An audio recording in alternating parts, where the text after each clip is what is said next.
গল্প ক্ষুদিত পাষাণ। রচনা রবীন্দ্রনাথ ঠাকুর। গল্প পাঠ সুব্রতনাথ মুখোপাধ্যায়।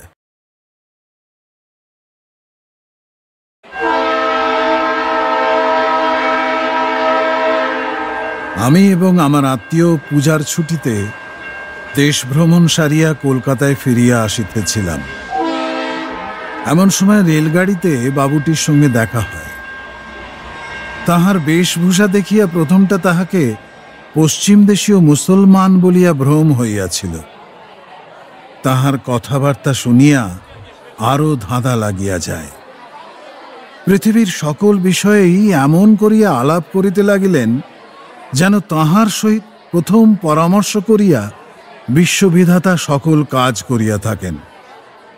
বিশ্ব সংসারের ভিতরে ভিতরে যে এমন সকল অশ্রুতপূর্ব নিগূঢ় ঘটনা ঘটিতেছিল, রুশিয়ানরা যে এতদূর অগ্রসর হইয়াছে, ইংরাজদের যে এমন সকল গোপন মতলব আছে, দেশীয় রাজাদের মধ্যে যে একটা খিচুড়ি পাকিয়া উঠিয়াছে, এই সমস্ত কিছুই না জানিয়া আমরা সম্পূর্ণ নিশ্চিন্ত হইয়াছিলাম। আমাদের নবপরিচিত আলাপিটি ঈষৎ হাসিয়া কহিলেন, "There happen more things in heaven and earth, Horatio, than are reported in your newspapers." আমরা এই প্রথম ঘর ছাড়িয়া বাহির হইয়াছি, সুতরাং লোকটির রকম সকম দেখিয়া অবাক হইয়া গেলাম। লোকটা সামান্য উপলক্ষে কখনো বিজ্ঞান বলে, কখনো বেদের ব্যাখ্যা করে, আবার হঠাৎ কখনো পার্সি বয়ে তা ওড়াইতে থাকে। বিজ্ঞান, বেদ এবং পার্সি ভাষায় আমাদের কোনরূপ অধিকার না থাকাতে তাহার প্রতি আমাদের ভক্তি উত্তরোত্তর বাড়িতে লাগিল। এমনকি আমার থিওসফিস্ট আত্মীয়টির মনে দৃঢ় বিশ্বাস হইল যে আমাদের সহযাত্রীর সহিত কোনো একরকমের অলৌকিক ব্যাপারের কিছু একটা যোগ আছে, কোনো একটা অপূর্ব ম্যাগনেটিজম অথবা দৈব শক্তি অথবা সূক্ষ্ম শরীর অথবা ওই ভাবের একটা কিছু। তিনি অসামান্য লোকের সমস্ত সামান্য কথাও ভক্তি বিহ্বল মুগ্ধভাবে শুনিতেছিলেন এবং গোপনে নোট করিয়া লইতেছিলেন। আমার ভাবে বোধ হইল অসামান্য ব্যক্তিটিও গোপনে তা বুঝিতে পারিয়াছিলেন এবং কিছু খুশি হইয়াছিলেন। গাড়িটি আসিয়া জংশনে থামিলে আমরা দ্বিতীয় গাড়ির অপেক্ষায় ওয়েটিং রুমে সমবেত হইলাম। তখন রাত্রি 10:30। পথের মধ্যে কি একটা ব্যাঘাত হওয়াতে গাড়ি অনেক বিলম্বে আসিবে শুনিলাম। আমি ইতিমধ্যে টেবিলের উপর বিছানা পাতিয়া ঘুমাইব স্থির করিয়াছি। এমন সময় সেই অসামান্য ব্যক্তিটি নিম্নলিখিত গল্প ফাঁদিয়া বসিলেন। সে রাত্রে আমার আর ঘুম হইল না। তিনি বলিলেন, রাজ্য চালনা সম্বন্ধে দু একটা বিষয়ে মতান্তর হওয়াতে আমি জুনাগড়ের কর্ম ছাড়িয়া দিয়া হায়দ্রাবাদে যখন নিজাম সরকারে প্রবেশ করিলাম, তখন আমাকে অল্প বয়স্ক ও মজবুত লোক দেখিয়া প্রথমে বরিচে তুলার মাসুল আদায়ে নিযুক্ত করিয়া দিল। বরিচ জায়গাটি বড় রমণীয়। নির্জন পাহাড়ের নিচে বড় বড় বনের ভিতর দিয়া সুস্তা নদীটি, সংস্কৃতে স্বচ্ছতোয়ার অপভ্রংশ, উপল মুখরিত পথে নিপুণা নর্তকীর মতো পদে পদে বাঁকিয়া বাঁকিয়া দ্রুত নৃত্যে চলিয়াছে।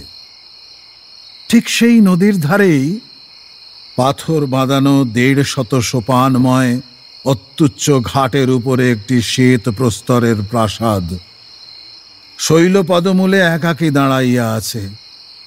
নিকটে কোথাও লোকালয় নাই। বরিচের তুলার হাট এবং গ্রাম এখান হইতে দূরে। প্রায় 250 বৎসর পূর্বে দ্বিতীয় শাহ মাহমুদ ভোগবিলাসের জন্যে প্রাসাদটি এই নির্জন স্থানে নির্মাণ করিয়াছিলেন।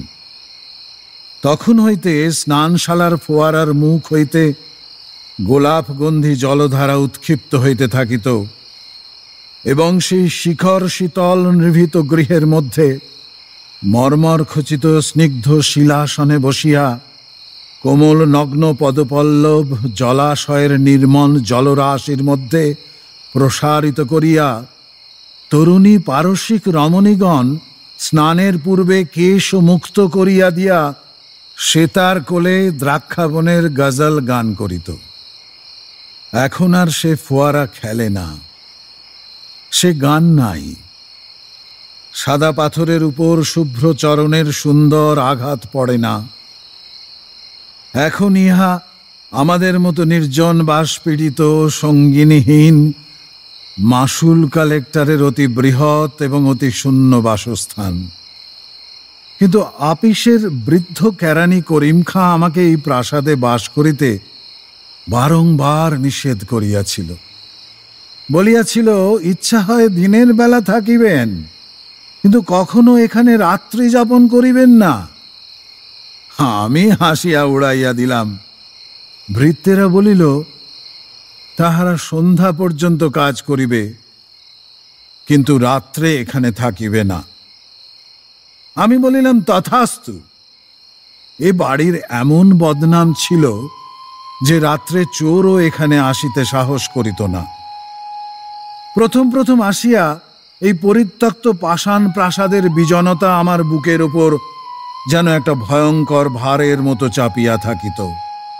আমি যতটা পারিতাম বাহিরে থাকিয়া অবিশ্রাম কাজকর্ম করিয়া রাত্রে ঘরে ফিরিয়া শ্রান্ত দেহে নিদ্রা দিতাম।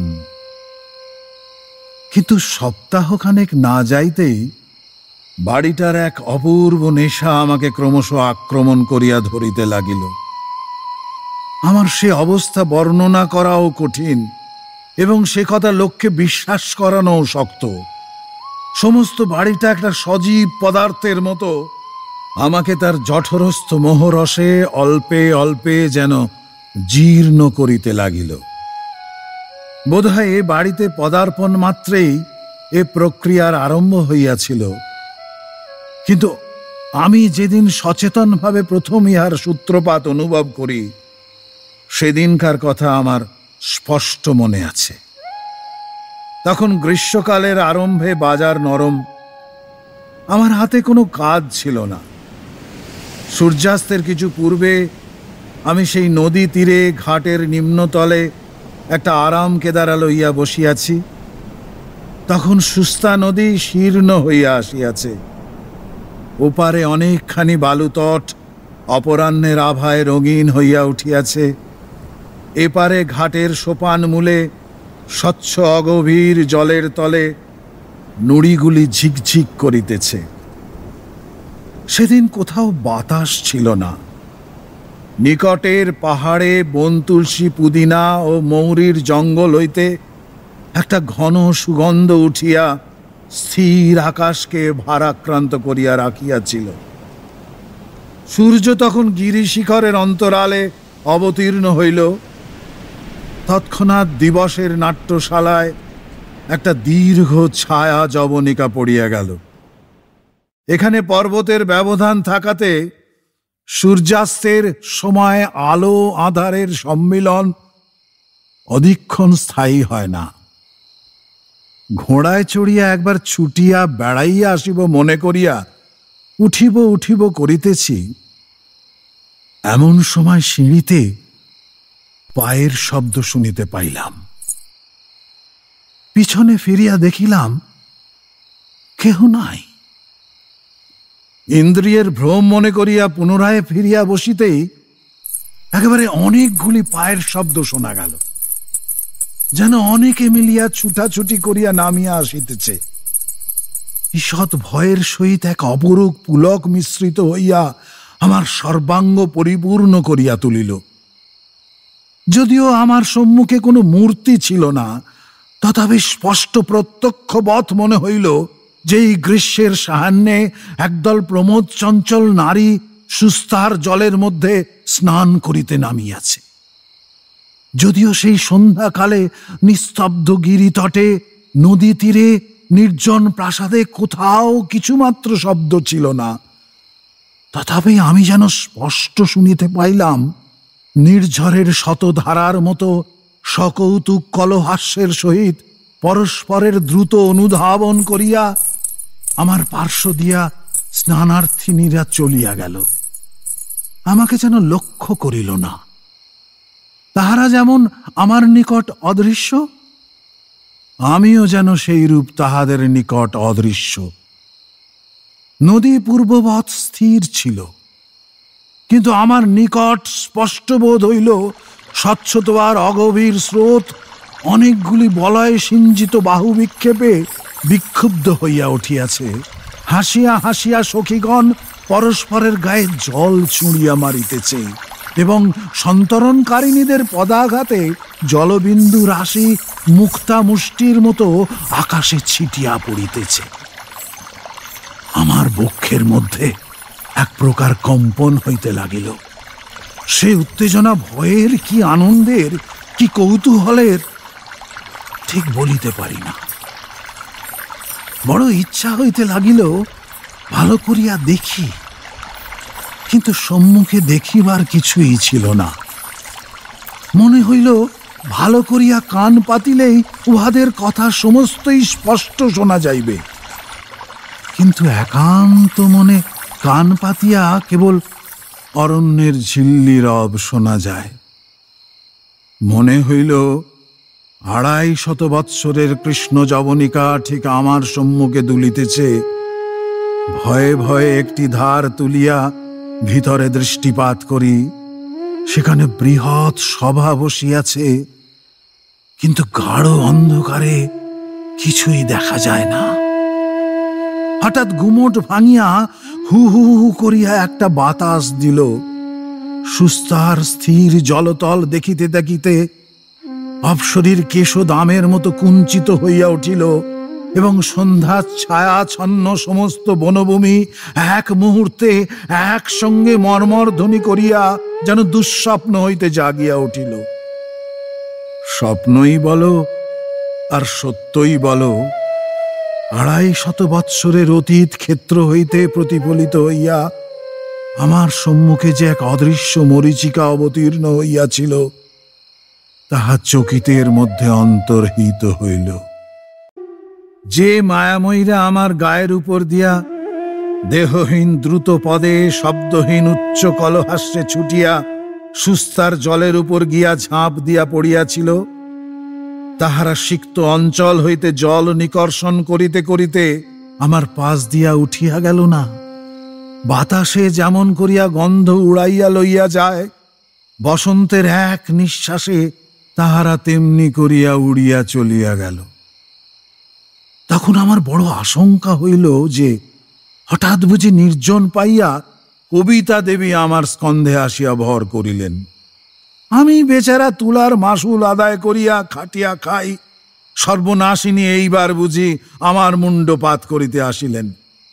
ভাবিলাম ভালো করিয়া আহার করিতে হইবে, শূন্য উদরেই সকল প্রকার দুরারোগ্য রোগ আসিয়া চাপিয়া ধরে। আমার পাচকটিকে ডাকিয়া প্রচুর ঘৃতপক্ক মশলা সুগন্ধি রীতিমতো মোগলাই খানা হুকুম করিলাম। পরদিন প্রাতঃকালে সমস্ত ব্যাপারটি পরম হাস্যজনক বলিয়া বোধ হইল।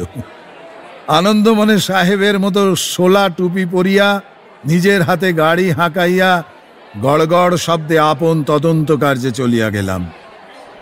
সেদিন ত্রৈমাসিক রিপোর্ট লিখিবার দিন থাকাতে বিলম্বে বাড়ি ফিরিবার কথা, কিন্তু সন্ধ্যা হইতে না হইতেই আমাকে বাড়ির দিকে টানিতে লাগিল। কে টানিতে লাগিল বলিতে পারি না, কিন্তু মনে হইল আর বিলম্ব করা উচিত হয় না। মনে হইল সকলে বসিয়া আছে। রিপোর্ট অসমাপ্ত রাখিয়া সোলার টুপি মাথায় দিয়া সেই সন্ধ্যা ধূসর তরুচ্ছায়া ঘন নির্জন পথ রথচক্র শব্দে সচকিত করিয়া সেই অন্ধকার শৈলান্তবর্তী নিস্তব্ধ প্রকাণ্ড প্রাসাদে গিয়া উত্তীর্ণ হইলাম। সিঁড়ির উপরে সম্মুখের ঘরটি অতি বৃহৎ, তিন সারি বড় বড় থামের উপর কারুকার্য খচিত খিলানে বিস্তীর্ণ ছাদ ধরিয়া রাখিয়াছে। এই প্রকাণ্ড ঘরটি আপনার বিপুল শূন্যতা ভারে অহর্নিশি গম গম করিতে থাকে। সেদিন সন্ধ্যার প্রাক্কালে তখনও প্রদীপ জ্বালানো হয় নাই। দরজা ঠেলিয়া আমি সেই বৃহৎ ঘরে যেমন প্রবেশ করিলাম, অমনি মনে হইল ঘরের মধ্যে যেন ভারী একটা বিপ্লব বাঁধিয়া গেল। যেন হঠাৎ সভা ভঙ্গ করিয়া চারিদিকের দরজা জানলা ঘর পথ বারান্দা দিয়া কে কোন দিকে পলাইল তার ঠিকানা নাই। আমি কোথাও কিছু না দেখিতে পাইয়া অবাক হইয়া দাঁড়াইয়া রইলাম। শরীর এক প্রকার আবেশে রোমাঞ্চিত হইয়া উঠিল, যেন বহু দিবসের লুপ্তাবশিষ্ট মাথা ঘষা ও আতরের মৃদু গন্ধ আমার নাসার মধ্যে প্রবেশ করিতে লাগিল। আমি সেই দীপহীন জনহীন প্রকাণ্ড ঘরের প্রাচীন প্রস্তর স্তম্ভ শ্রেণীর মাঝখানে দাঁড়াইয়া শুনিতে পাইলাম ঝরঝর শব্দে ফোয়ারার জল সাদা পাথরের উপর আসিয়া পড়িতেছে। সেতারে কি সুর বাজিতেছে বুঝিতে পারিতেছি না। কোথাও বা স্বর্ণভূষণের সিঞ্জিত, কোথাও বা নূপুরের নিক্কণ, কখনো বা বৃহৎ তাম্র ঘণ্টায় প্রহর বাজিবার শব্দ, অতি দূরে নহবতের আলাপ, বাতাসে দোদুল্যমান ঝাড়ের স্ফটিক দোলকগুলির ঠুন ঠুন ধ্বনি, বারান্দা হইতে খাঁচার বুলবুলের গান, বাগান হইতে পোষা সারসের ডাক আমার চতুর্দিকে একটা প্রেত লোকের রাগিনী সৃষ্টি করিতে লাগিল। আমার এমন একটা মোহ উপস্থিত হইল, মনে হইল এই অস্পৃশ্য অগম্য অবাস্তব ব্যাপারী জগতে একমাত্র সত্য, আর সমস্তই মিথ্যা মরীচিকা। আমি যে আমি, অর্থাৎ আমি যে শ্রীযুক্ত অমুকের জ্যেষ্ঠ পুত্র, তুলার মাসুল সংগ্রহ করিয়া 450 টাকা বেতন পাই, আমি যে সোলার টুপি এবং খাটো কর্তা পরিয়া টমটম হাঁকাইয়া আকপিস করিতে যাই, এই সমস্তই আমার কাছে এমন অদ্ভুত হাস্যকর অমূলক মিথ্যা কথা বলিয়া বোধ হইল যে আমি বিশাল নিস্তব্ধ অন্ধকার ঘরের মাঝখানে দাঁড়াইয়া হা হা হা করিয়া হাসিয়া উঠিলাম। তখনই আমার মুসলমান ভৃত্য প্রজ্বলিত কেরোসিন ল্যাম্প হাতে করিয়া ঘরের মধ্যে প্রবেশ করিল। সে আমাকে পাগল মনে করিল কিনা জানি না, কিন্তু তৎক্ষণাৎ আমার স্মরণ হইল যে আমি অমুকচন্দ্রের জ্যেষ্ঠ পুত্র শ্রীযুক্ত অমুকনাথ বটে। ইহাও মনে করিলাম যে জগতের ভিতরে অথবা বাহিরে কোথাও অমূর্ত ফোয়ারা নিত্যকাল উৎসারিত ও অদৃশ্য অঙ্গুলির আঘাতে কোনো মায়া সেতারে অনন্ত রাগিনী ধ্বনিত হইতেছে কিনা তাহা আমাদের মহাকবি এবং কবিবরেরাই বলিতে পারেন। কিন্তু এই কথা নিশ্চয় সত্য যে আমি বরিচের হাটে তুলার মাসুল আদায় করিয়া মাসে 450 টাকা বেতন লইয়া থাকি। তখন আবার আমার পূর্বক্ষণের অদ্ভুত মোহ স্মরণ করিয়া কেরোসিন প্রদীপ্ত ক্যাম্প টেবিলের কাছে খবরের কাগজ লইয়া সকৌতুকে হাসিতে লাগিলাম। খবরের কাগজ পড়িয়া এবং মোগলাই খানা খাইয়া একটি ক্ষুদ্র কোণের ঘরে প্রদীপ নিবাইয়া দিয়া বিছানায় গিয়া শয়ন করিলাম। আমার সম্মুখবর্তী খোলা জানালার ভিতর দিয়া অন্ধকার বনবেষ্টিত আরালি পর্বতের ঊর্ধ্বদেশের একটি অত্যুজ্জ্বল নক্ষত্র সহস্র কোটি যোজন দূর আকাশ হইতে সেই অতি তুচ্ছ ক্যাম্প খাটের উপর শ্রীযুক্ত মাসুল কালেক্টরকে এক দৃষ্টে নিরীক্ষণ করিয়া দেখিতেছিল। ইহাতে আমি বিস্ময় ও কৌতুক অনুভব করিতে করিতে কখন ঘুমাইয়া পড়িয়াছিলাম বলিতে পারি না।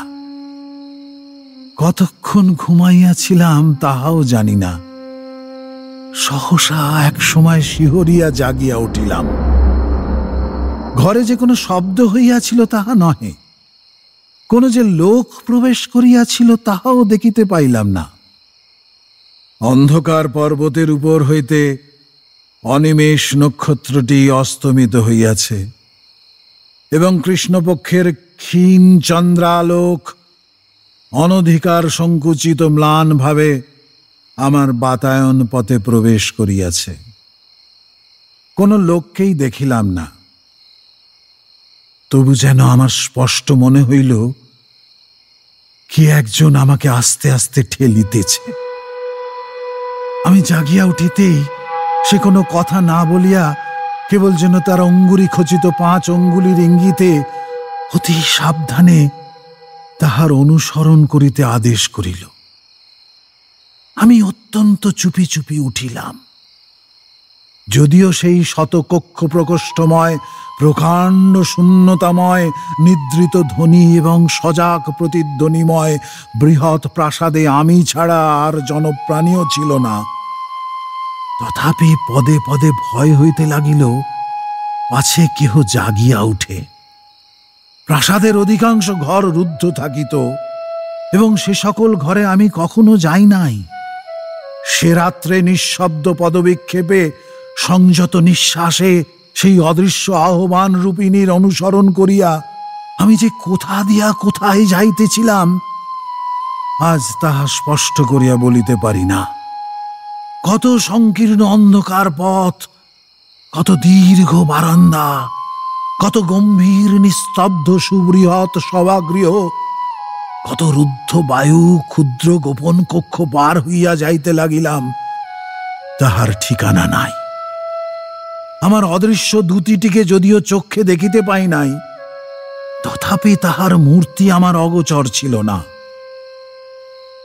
আরব রমণী ঝোলা আস্তিনের ভিতর দিয়া শ্বেত প্রস্তর চিতবৎ কঠিন নিটোল হস্ত দেখা যাইতেছে। টুপির প্রান্ত হইতে মুখের উপরে একটি সূক্ষ্ম বসনের আবরণ পড়িয়াছে। কটিবন্ধে একটি বাঁকা ছুরি বাঁধা। আমার মনে হইল আরব্য উপন্যাসের একাধিক সহস্র রজনীর একটি রজনী আজ উপন্যাস লোক হইতে উড়িয়া আসিয়াছে।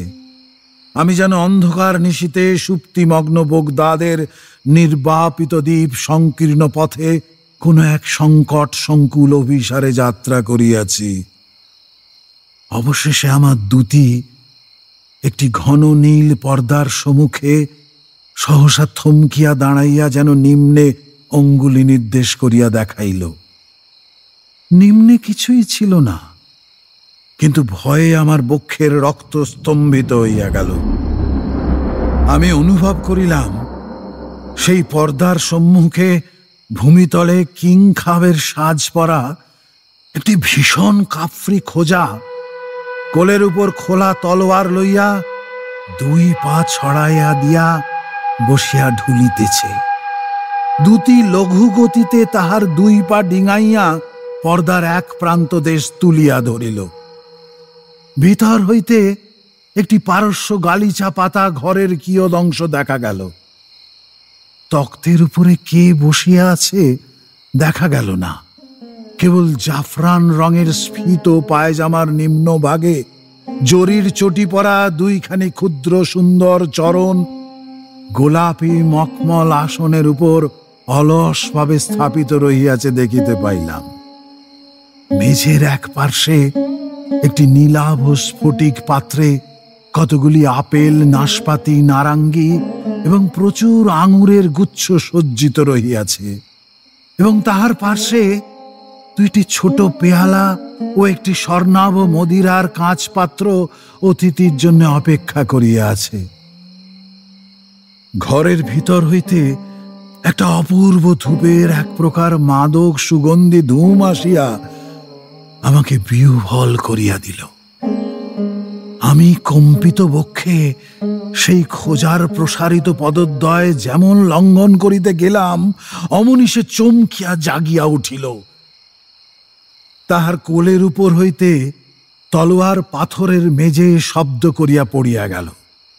সাহস একটা বিকট চিৎকার শুনিয়া চমকাইয়া দেখিলাম আমার সেই ক্যাম খাটের উপরে ঘর্মাক্ত কলেবরে বসিয়ে আছি। ভোরের আলোয় কৃষ্ণপক্ষের খণ্ড চাঁদ জাগরণ ক্লিষ্ট রোগীর মতো পাণ্ডুবর্ণ হইয়া গেছে, এবং আমাদের পাগলা মেহের আলী তাহার প্রাত্যহিক প্রথা অনুসারে প্রত্যুষের জনশূন্য পথে তফাৎ যাও, তফাৎ যাও করিয়া চিৎকার করিতে করিতে চলিয়াছে। এই রূপে আমার আরব্য উপন্যাসের এক রাত্রি অকস্মাৎ শেষ হইল। কিন্তু এখনো 1,000 রজনী বাকি আছে। আমার দিনের সহিত রাত্রের ভারী একটা বিরোধ বাঁধিয়া গেল। দিনের বেলায় শ্রান্ত ক্লান্ত দেহে কর্ম করিতে যাইতাম এবং শূন্য স্বপ্নময়ী মায়াবিনী রাত্রিকে অভিসম্পাত করিতে থাকিতাম। আবার সন্ধ্যার পরে আমার দিনের বেলাকার কর্মবদ্ধ অস্তিত্বকে অত্যন্ত তুচ্ছ, মিথ্যা এবং হাস্যকর বলিয়া বোধ হইত। সন্ধ্যার পরে আমি একটা নেশার জালের মধ্যে বিহ্বলভাবে জড়াইয়া পড়িতাম। শত শত বৎসর পূর্বেকার কোন এক অলিখিত ইতিহাসের অন্তর্গত আর একটা অপূর্ব ব্যক্তি হইয়া উঠিতাম। তখন আর বিলাতি খাটো কুর্তা এবং 8 প্যান্টালুনে আমাকে মানাইত না।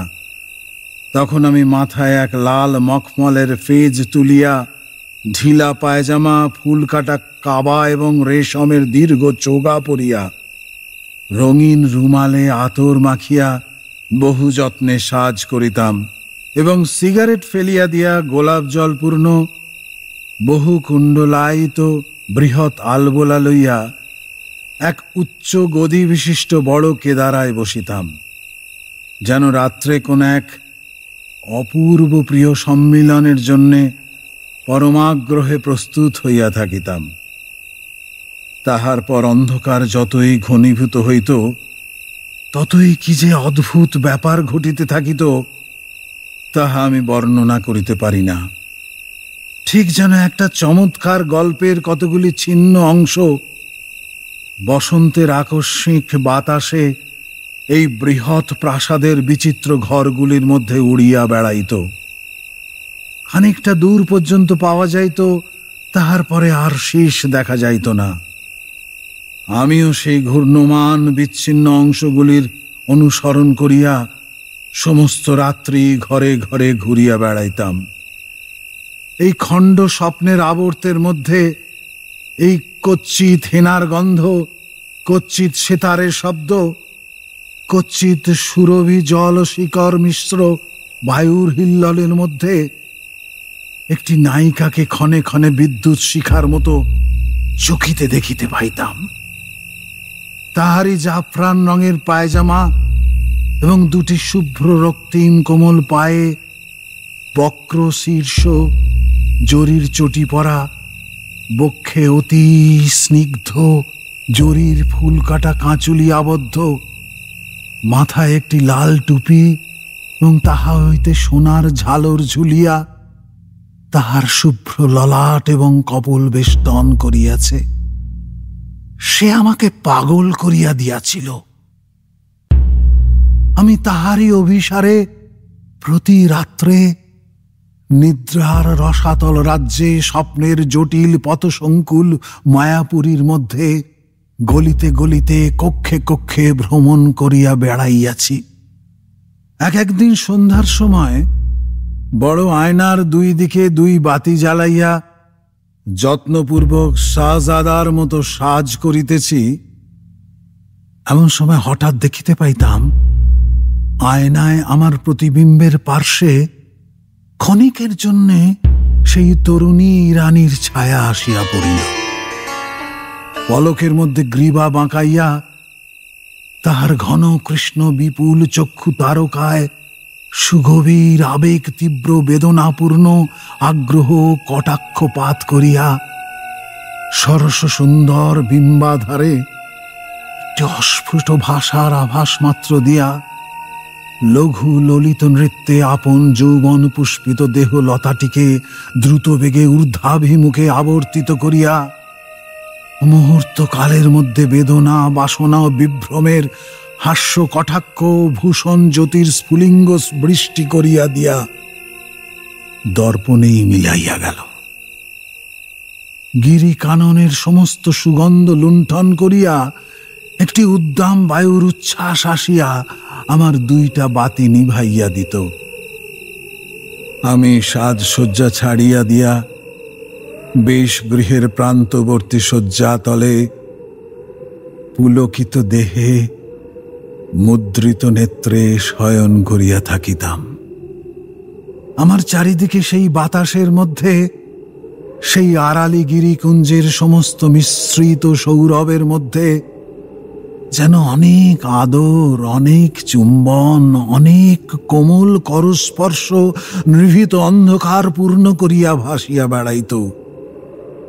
কানের কাছে অনেক কলগুঞ্জন শুনিতে পাইতাম। আমার কপালের উপর সুগন্ধ নিঃশ্বাস আসিয়া পড়িত এবং আমার কপলে একটি মৃদু সৌরভ রমণীয় সুকোমল ওড়না বারংবার উড়িয়া উড়িয়া আসিয়া স্পর্শ করিত।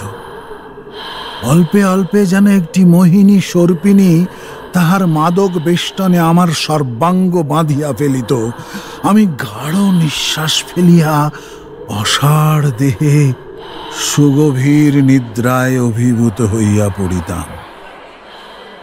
একদিন অপরাহ্নে আমি ঘোড়ায় চড়িয়া বাহির হইব সংকল্প করিলাম। কে আমাকে নিষেধ করিতে লাগিল জানি না, কিন্তু সেদিন নিষেধ মানিলাম না। একটা কাষ্ঠ দণ্ডে আমার সাহেবী হ্যাট এবং খাটো কর্তা দুলিতেছিল। পাড়িয়া লইয়া পরিবার উপক্রম করিতেছি, এমন সময় সুস্তা নদীর বালি এবং আড়ালি পর্বতের শুষ্ক পল্লব রাশির ধ্বজা তুলিয়া হঠাৎ একটা প্রবল ঘূর্ণা বাতাস আমার সেই কর্তা এবং টুপি ঘুরাইতে ঘুরাইতে লইয়া চলিল, এবং একটা অত্যন্ত সুমিষ্ট কলহাস্য সেই হাওয়ার সঙ্গে ঘুরিতে ঘুরিতে কৌতুকের সমস্ত পর্দায় পর্দায় আঘাত করিতে করিতে উচ্চ হইতে উচ্চতর সপ্তকে উঠিয়া সূর্যাস্ত লোকের কাছে গিয়া মিলাইয়া গেল। সেদিন আর ঘোড়ায় চড়া হইল না, এবং তাহার পরদিন হইতে সেই কৌতুকাবহ খাটো কর্তা এবং সাহেবী হ্যাট পরা একেবারে ছাড়িয়া দিয়াছি। আবার সেদিন অর্ধরাত্রে বিছানার মধ্যে উঠিয়া বসিয়া শুনিতে পাইলাম কে যেন গুমরিয়া গুমরিয়া বুক ফাটিয়া ফাটিয়া কাঁদিতেছে।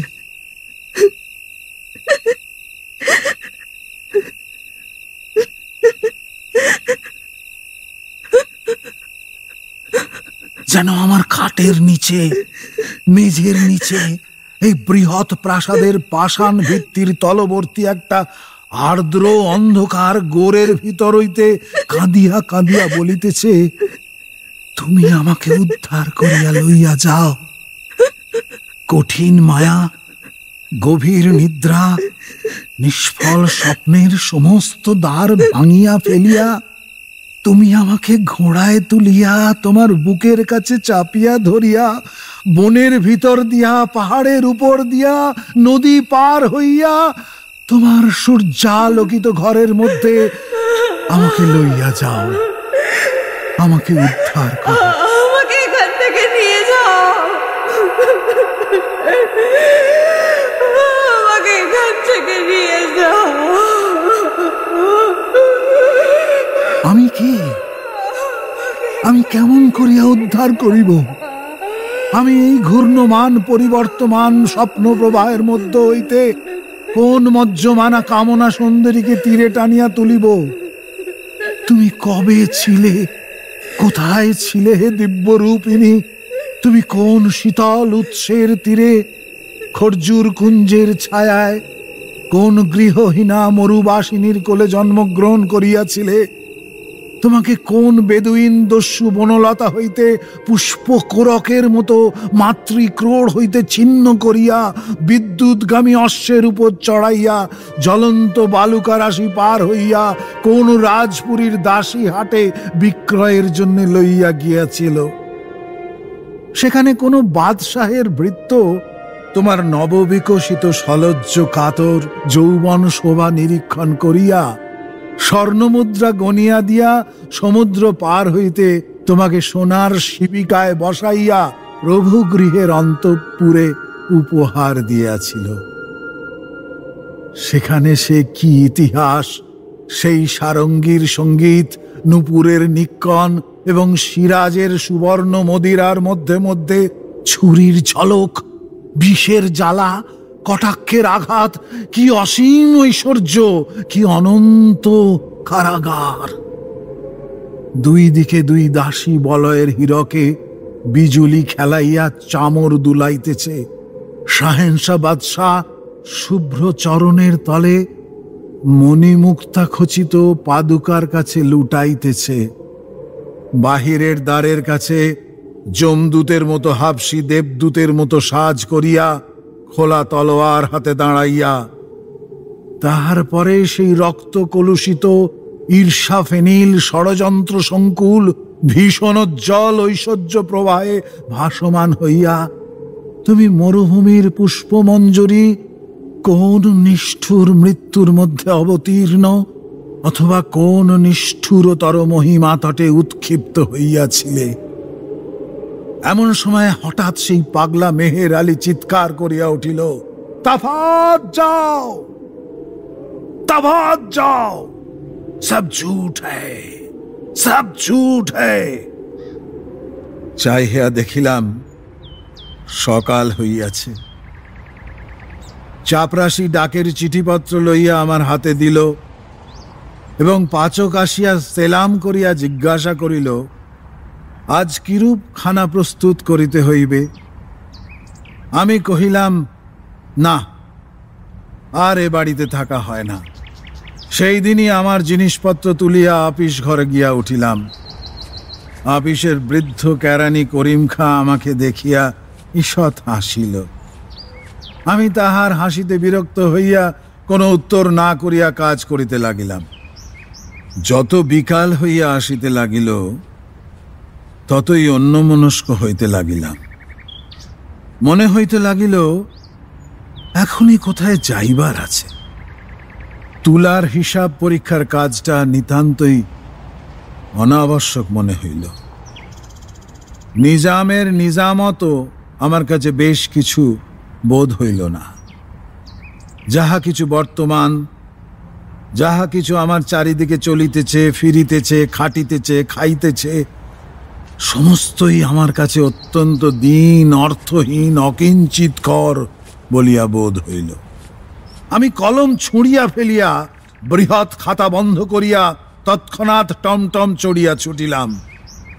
দেখিলাম টমটম ঠিক গোধূলি মুহূর্তে আপনি সেই পাষাণ প্রাসাদের দ্বারের কাছে গিয়া থামিল।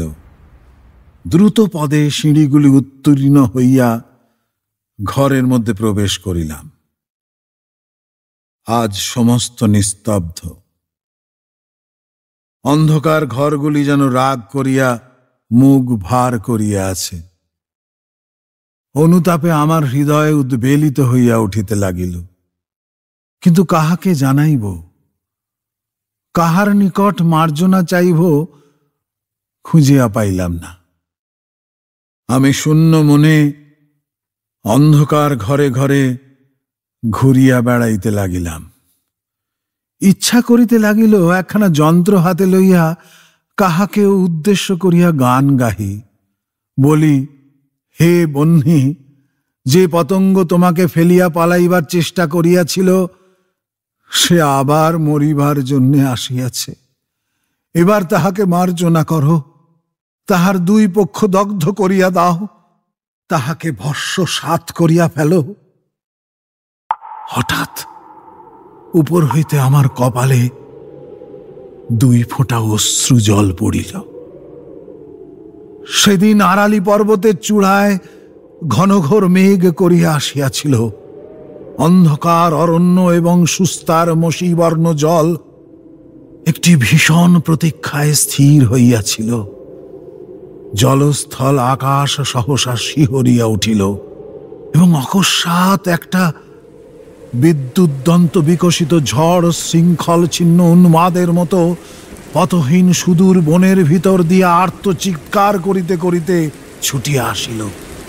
প্রাসাদের বড় বড় শূন্য ঘরগুলো সমস্ত দ্বার আছড়াইয়া তীব্র বেদনায় হু হু করিয়া কাঁদিতে লাগিল।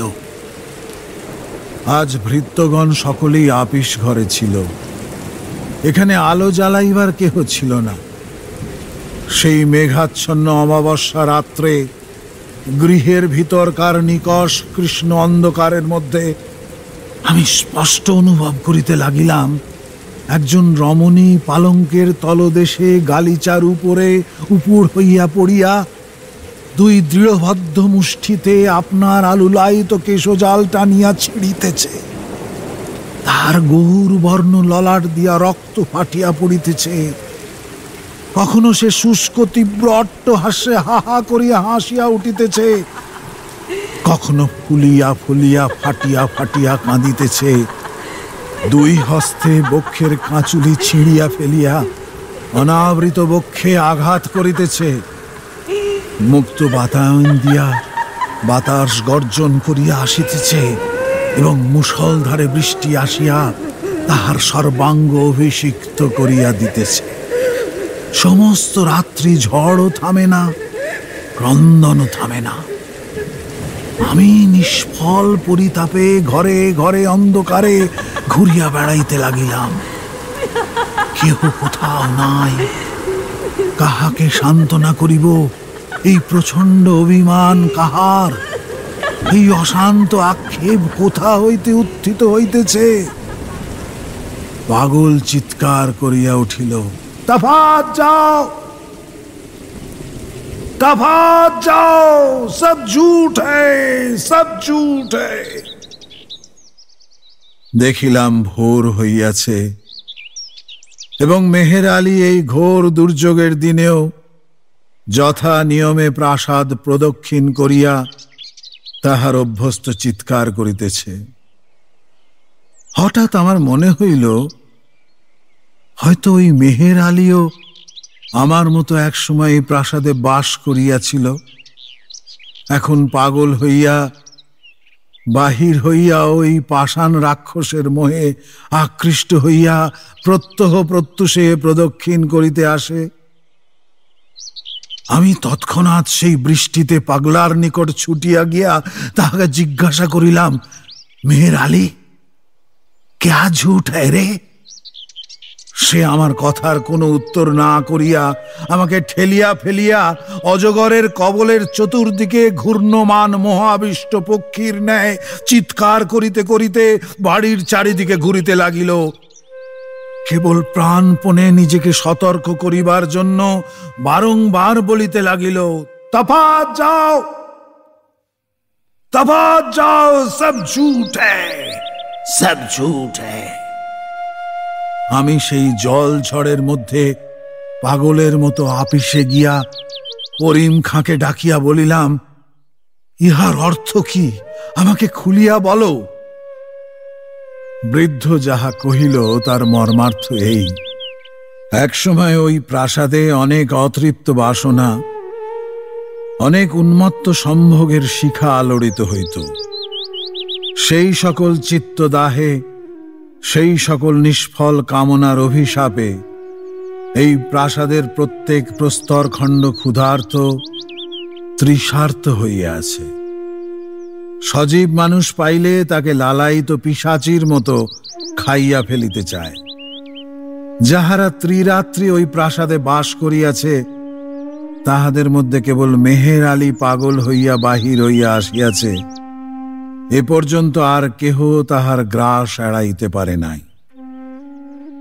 আমি জিজ্ঞাসা করিলাম, আমার উদ্ধারের কি কোনো পথ নাই? বৃদ্ধ কহিল, একটি মাত্র উপায় আছে, তাহা অত্যন্ত দুরূহ। তাহা তোমাকে বলিতেছি, কিন্তু তৎপূর্বে ওই গুলবাগের একটি ইরানি কৃতদাসীর পুরাতন ইতিহাস বলা আবশ্যক। তেমন আশ্চর্য এবং তেমন হৃদয় বিদারক ঘটনা সংসারে আর কখনো ঘটে নাই। এমন সময় কুলিয়া আসিয়া খবর দিল গাড়ি আসিতেছে। এত শীঘ্র? তাড়াতাড়ি বিছানাপত্র বাঁধিতে বাঁধিতে গাড়ি আসিয়া পড়িল। সেই গাড়ির ফার্স্ট ক্লাসে একজন সুতথ্যিত ইংরাজ জানলা হইতে মুখ বাড়াইয়া স্টেশনের নাম পড়িবার চেষ্টা করিতেছিল। আমাদের সহযাত্রী বন্ধুটিকে দেখিয়াই হ্যালো বলিয়া চিৎকার করিয়া উঠিল এবং নিজের গাড়িতে তুলিয়া লইল। আমরা সেকেন্ড ক্লাসে উঠিলাম। বাবুটিকে খবর পাইলাম না। গল্পেরও শেষ শোনা হইল না। আমি বলিলাম, লোকটা আমাদিগকে বোকার মতো দেখিয়া কৌতুক করিয়া ঠকাইয়া গেল। গল্পটা আগাগোড়া বানানো। এই তর্কের উপলক্ষে আমার থিওসফিস্ট আত্মীয়টির সহিত আমার জন্মের মতো বিচ্ছেদ ঘটিয়া গেছে।